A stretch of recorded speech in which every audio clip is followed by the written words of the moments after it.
আমরা যখন সৃষ্টিকর্তার কাছে দোয়া করি তখন আমাদের দোয়ার মাঝে কিছুটা ভুল আছে, আর আল্লাহ তাআলা চাইলে কখনই কাউকে ফিরায় না। কিন্তু চাওয়াটা যদি চাওয়ার মতো না হয় তাহলে জীবনের লাভের থেকে ক্ষতিটাই বেশি হয়। যেমন একটা গল্প বলছি, এক মহিলা খুব কান্না করতো যে আল্লাহ, আমি এত অসহায়, তো আমাকে কিছু টাকা দাও, আমি গরিব মানুষ, আমার টাকা হইলে খুব ভালো হইতো। তো এরকম প্রতিদিন কাঁদতে থাকতো আর আল্লাহর কাছে চাইতে থাকতো। তো আল্লাহ একদিন তাকে এত টাকার মালিক বানাই দিয়েছে যা সে কল্পনা করতে পারে নাই। কিন্তু তার একটি ছেলে ছিল, যে ছেলেটা ওই টাকা তাকে আল্লাহ ঠিকই দিয়েছে, কিন্তু ওই মুহূর্তে ছেলেটাকে অসুস্থ বানাই দিয়েছে। এমন একটা অসুখ দিয়েছে যে সে যত টাকার মালিক হয়েছে তার ওই চিকিৎসা করে যে ছেলেকে সমস্ত টাকা শেষ হয়ে গেছে।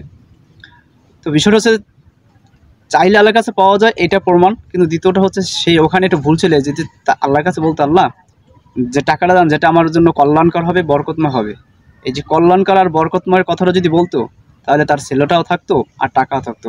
আমরা যখন আল্লাহর কাছে কিছু চাবো তখন আল্লাহর কাছে এটাই বলো, আল্লাহ আমাদের এমন একটা জিনিস দেন যেটা আমাদের জন্য কল্যাণকর হবে আর বরকতময় হবে।